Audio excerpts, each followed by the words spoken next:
ओम नमः शिवाय, हर हर महादेव। बहुत सारे घर में जातकों के साथ इस तरह की सिचुएशनें होती है कि उनके जीवन में कुछ भी बेहतर नहीं घटित होता है। बहुत दिनों से, बहुत सालों से मेहनत कर रहे हैं, लेकिन उसके बाद भी उनके घर की स्थिति सही नहीं हो रही है। उनसे नीचे, उनसे कम वो लोग बहुत आगे तक जा रहे हैं, लेकिन हमारे घर में न जाने क्यों क्या ऐसी स्थितियाँ हैं कि चीज़ें ख़राब होती है।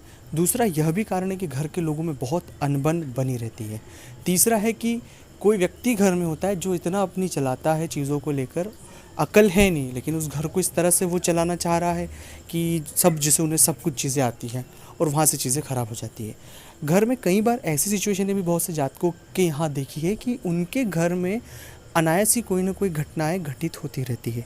जैसे मान लीजिए कोई दुर्घटना हो गई, कोई विवाद हो गया, कोई ना कोई इस तरह का खर्च आ गया, कोई धोखाधड़ी हो गई, आग से हानि हो गई, मतलब नुकसान किसी भी चीज़ से कभी भी उनके यहाँ आते ही रहता है। यह सभी परिस्थितियाँ सामान्य स्थितियों में मैं नहीं कह रहा हूँ कि जी सामान्य रूप से छोटा मोटा नुकसान हमेशा होता रहे, लेकिन यह तो बहुत ज़्यादा ही हद तक हमें परेशान कर रहा है। मैं फिर कह रहा हूँ कि ये जितनी सारी स्थितियाँ मैंने आपके साथ साझा की कि कर रहा हूँ, ये सामान्य परिस्थितियों में कर रहा हूँ। और अगर जो परिस्थितियाँ मैं आपको बता रहा हूँ या आपसे जुड़ी हुई है, जिसमें आप इंक्लूड हो या आपके साथ ऐसा हो रहा है, आपके आसपास किसी व्यक्ति के साथ इस तरह की चीज़ें हो रही है, तो यह वीडियो आपको पूरा देखना चाहिए, क्योंकि यह परेशानी तो मेरा बताने का उद्देश्य था ही सही, जिससे आप समझ पाए, लेकिन समाधान सबसे बड़ी बात होती है कि यह परेशानी बहुत महीनों से, कई बार पीढ़ियों तक चलती है और व्यक्ति उन्हें समझ नहीं पाता है और बस उन हालातों में गुथ जाता है और वो निकल नहीं पाता है, बहुत परेशान हो जाता है, बहुत हताश हो जाता है, निराश हो जाता है, बहुत बार चीज़ें ख़राब हो जाती हैं। ऐसी परिस्थिति अगर किसी भी जातक के साथ है तो मूल रूप से उसे अपने घर में नियमित रामायण का पाठ करना शुरू करना चाहिए।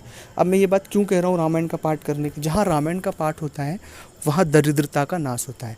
दरअसल घर में बहुत ज़्यादा नकारात्मकता होने की वजह से बहुत ज़्यादा नेगेटिव वाइब्रेशन हमारे घर में हो जाता है। तो रामायण का पाठ करने से, बजरंग बाण का पाठ करने से, हनुमान चालीसा का पाठ करने से, हनुमान चालीसा और बजरंग बाण के पाठ से भी ज़्यादा इफेक्टिव परिणाम जो मिलता है वो रामायण का पाठ करने से। तो रामायण को पढ़ना शुरू करें, अपने घर में नियमित रूप से पढ़ना शुरू करें।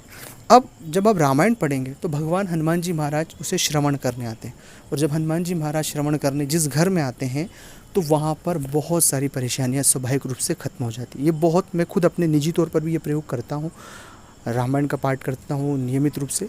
तो यह बहुत बड़ा आपके साथ अनुभव साझा कर रहा हूँ मैं। तो ये हमेशा देखना, 7 दिन, 10 दिन, 11 दिन, 15 दिन, आपको 1 महीने के भीतर अपने घर में बहुत से बदलाव देखने को मिलेगा।